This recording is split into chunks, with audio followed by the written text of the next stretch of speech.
alla way magala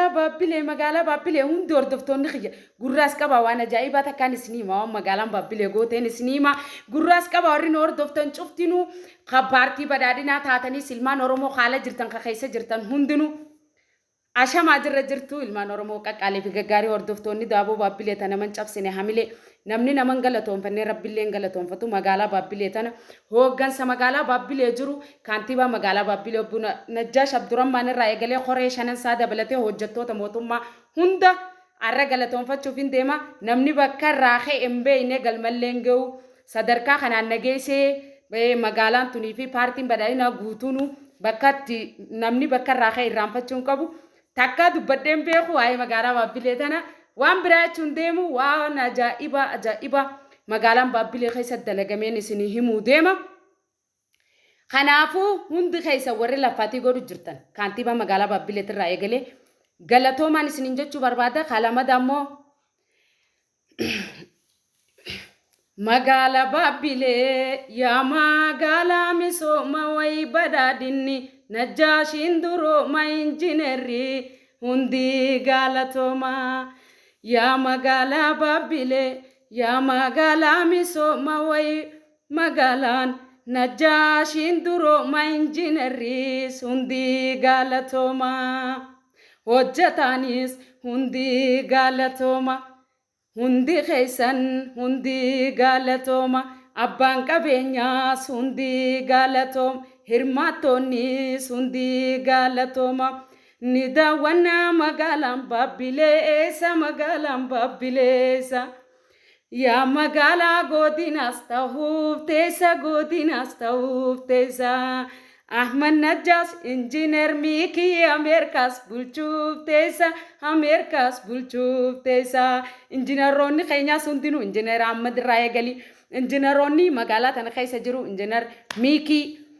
hundi keessanuu galatooma warri ifaajii godhu jirtanii hundi keessan lafaa jirtan takka takkatti kanuma mana teenyu hunda isin quba qabne magaalaan baabbilee maal daleedee faarstaa daaboo jechuun keessanii noo lamu qoomantii jalatti waan magaalaan tun hojjettees ganama baruutiin isin daawwachiisa magaalaa jalaa kaasee hanga gubbaatti waan isaan hojjetanis asumaanuu ergaan tiyya muummichi ministeeraa dhufee magaalaa tana daawwachuuf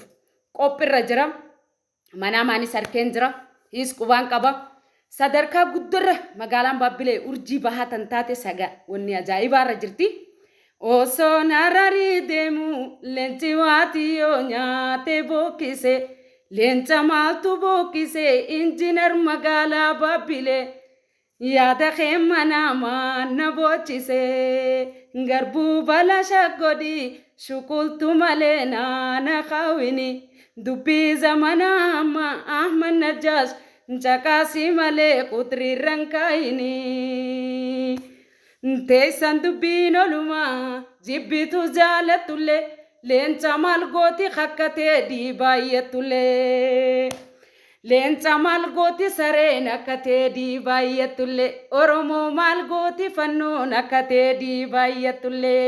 asumaan warri paartii badhaadhinaa taatan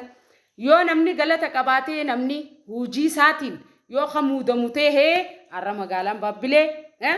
wallahi magaalaa hararitti aansee taniin dinqisiifadhe yoo jiraate naannoo harariitti magaalaa baabbileetiin isiniin jaa muummichi ministeeraatis hogganoonni mootummaa naannoo oromiyaa keessa olaanaan magaalaa tana dhufee daawwachuuf qophii follow like share godhuudhaan koomantii jalatti warri magaalaa tana agartanii jirtan hundinuu yes jaabarreessaadha follow like share godhu hin dagatinaadha galanni keessan zajaan teessan Mali ne gafa sagantaa mufariat kamil gafa duftu ni dawana